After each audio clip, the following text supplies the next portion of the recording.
Maşallah maşallah alaman ulak suyucular, gökbörü suyucular.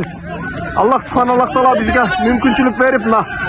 Maksat damlarını dağı jolukturup kaldı oyun talasından. Damla. Assalamu alaikum. Ketçine ulak turalı.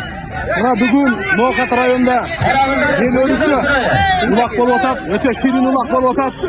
Alloh taolam alhamdulillah bardik palvonlarga shu kuch-quvvat bersin. Qo'yib ko'rgan Muraka, Aqilbek aka, balasi Sultan, bularga Alloh taolam rozi bo'lsin. Ay maşallah. Shuncha elni to'plab ko'nglidan o'tadi. Hurmatli tug'anlar, har birimiz ot bag'ayli. Ay maşallah. Uyingizda ot bo'lsin. Atda bereke var. Atda kasiyet var. Atda cengiz yigilik var. Şunun için inşallah attı çappasak da olaqa minip жүрген özünçere kasiyet. At bakkan özünçere kasiyet. Yerden hacetin bitiren uçuru gelsin. Çok kazanma çıkarmak geçti. Buna oşanda Allah Teala ulu soğuptardı. Selamun aleyküm. Aleyküm selam. Rahmat Allah razı olsun damla Allah razı olsun. Faydalanın.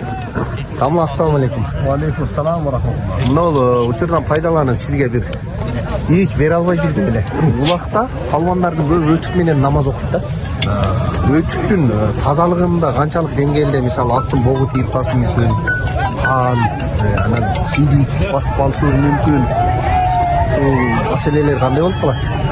Ötük eder таза olsa Macaristardança azıcında kan, sidik, şandayla attı misal emaklarından.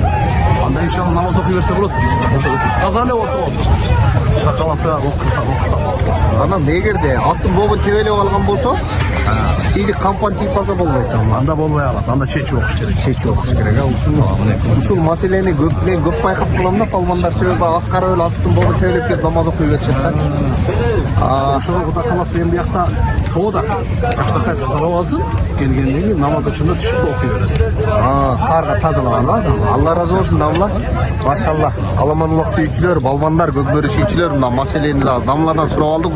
Uçurdan faydalanın. Allah razı olsun damla.